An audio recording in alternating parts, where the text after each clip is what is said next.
इन मुज़ाकरात का एजेंडा होगा क्या? क्योंकि फ़िलहाल बावजूद इसके कि डोनाल्ड ट्रंप ने बड़ा कैटेगोरिकली कहा, इंडिया अव्वल तो बैठने के लिए फ़िलहाल नहीं है, और वो कहता है अगर बैठेंगे तो सिर्फ 2 चीज़ों पे बात करेंगे, कश्मीर पे कोई बात नहीं होगी, इंडस वाटर ट्रीटी पे कोई बात नहीं होगी। अब अगर हमने तो सीज़ फायर अमेरिका के कहने पे दोनों ममालिक ने किया, या अमेरिका ने उनको रेस्क्यू किया, व्हाटएवर, सीज़ फायर हो गया। अब ये मामला तय कैसे होंगे? वाया अमेरिका होंगे?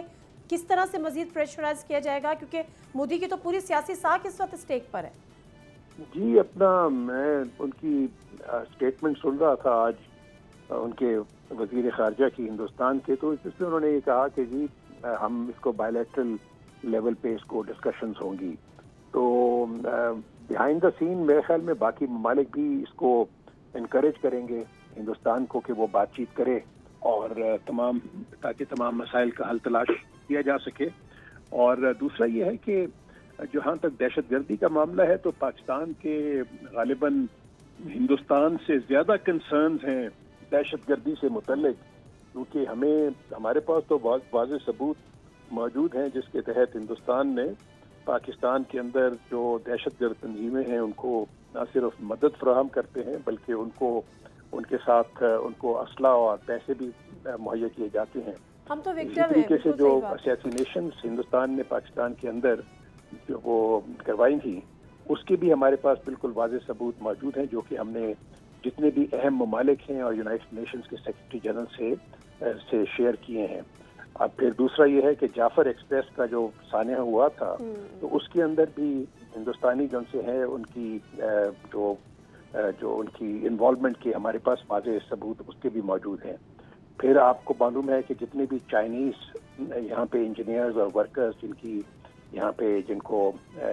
यहाँ पे उनकी असैसिनेशंस हुई, उनके खिलाफ दहशतगर्दी के वाक़यात हुए, उसके अंदर भी हिंदुस्तान मुलव्वस रहा है।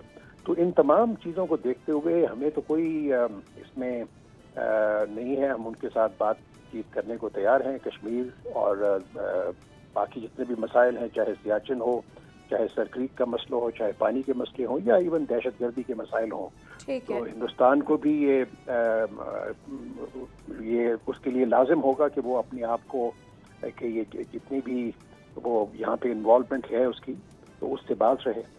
अच्छा सर, सीज़ फायर हो गया, ये हतमी है मुकम्मल? मेरे अपने ख्याल में नादिया, ये सीज़ फायर जो हुआ है ये रहेगा, सस्टेन करेगा। इसकी कुछ वजूहात भी हैं। एक तो ये है कि जो जंग हुई है 4-5 दिनों की, उसमें हिंदुस्तान का बहुत ज़्यादा नुकसान हुआ है। उनकी स्टॉक मार्केट में आपको मालूम है कि $82 बिलियन का उनको इम्पैक्ट पड़ा। फिर दूसरा जो उन्होंने S-400 लूज़ किए, 5 को डिस्ट्रॉय हुए उनके S-400। फिर उनके 5 जहाज़ जो रफ़ाइल भी और Su-30 भी और बाकी MiG-29 वो भी डिस्ट्रॉय हुए, तो उसकी वजह से उनका नुकसान बहुत हुआ।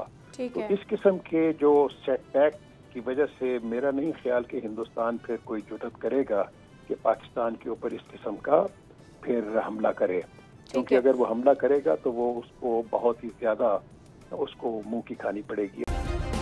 सब्सक्राइब करें और बेल दबाएं ताकि कोई खबर रह न जाए।